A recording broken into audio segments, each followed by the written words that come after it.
Сәлеметсіздер ме, құрметті әріптестер мен студенттер және оқушылар. Қазір біз Microsoft Teams платформасы арқылы кезекті видео нұсқаулықтар тізбегін бастамақшымыз.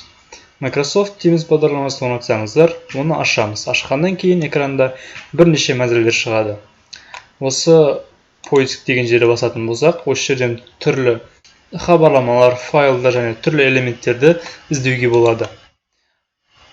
Осы жерде басатын болсақ, біз өзіміздің профилімізді көреміз. Осы жерден өзіміздің статусымызды өзгертуге болады, аватарканы өзгертуге де болады сәйкесінше, және де түрлі баптауларды қоюға болады. Және де тағы да өте жақсы функцияларының бірі, көзі нашар көретін адамдарға осындай түрлі масштабта үлкейтіп және де сәйкесінше кішірейте аламыз.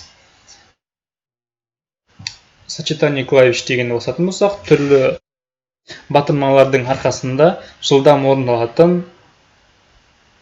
операциялар. Оны толықтай өздеріңіз танысып алуларыңызға болады. Ал енді әрбір мәзірлерге жеке-жеке тоқталып өтейік.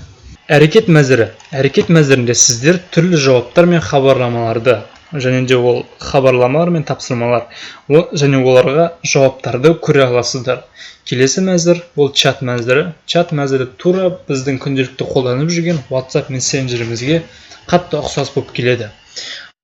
Біз бұл жерде Ctrl және N батырмасы арқылы жаңа чатты бастауымызға болады, және осы сөйлесіп отырған адамымызбен файл алмасуға болады, және түрлі іс-әрекеттерді жүзеге асыруға болады. Және де осы жерде түрлі GIF файлдар, стикерлер және де смайликтерді қолдануымызға болады. Тура WhatsApp социалды желісіне ұқсас. Видео және аудио звоноктерде іске асырылады, және экранға демонстрация жасауға да болады. Яғни мысалға ол тура Zoom-дікіндей, Zoom платформасы секілді, өзіміздің көрсеткіміз келіп отқан видеоматериалды екі адам болып талқылауымызға да болады. Осы батырманы басатын болсақ, мысалға сөйлесіп отырған адамымызбен чатты бөлек бір таза бетке ашуға болады. Ыңғайымызға қарай бәрі. Келесі мәзір ол командалар мәзірі. Бұл мәзірде сіз бірнеше группа құра аласыз, және сіздер әріптестерге арналған группа құруыңызға да болады. Ол жайында толығырақ алдағы видеомызда айтылатын болады. Келесі мәзір ол тапсырмалар мәзірі. Бұл мәзірде топтарға берілген тапсырмаларды көруімізге болады, немесе сол белгілі бір топтарға тапсырма дайындауымызға болады. Тек қана топтарға да емес, белгілі бір студенттерге де тапсырма жасап, оны көруге болады. Ал келесі мәзір ол күнтізбе мәзірі.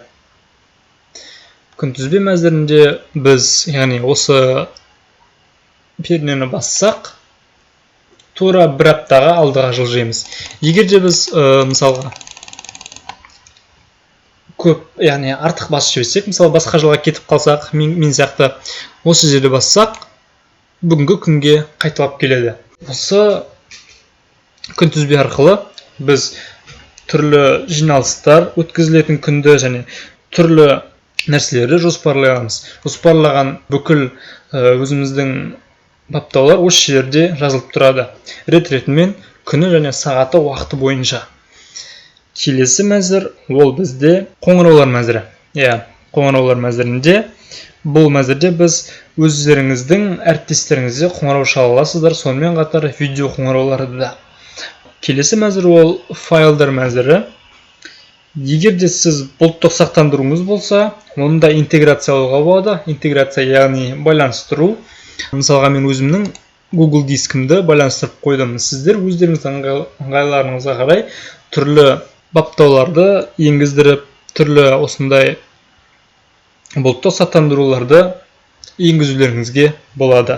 Одан да басқа бізде Microsoft Teams платформасымен бірге жұмыс істеуге болатын қызықты және пайдалы бағдарламалар бар. Ол үшін міне 3 нүктені басамыз.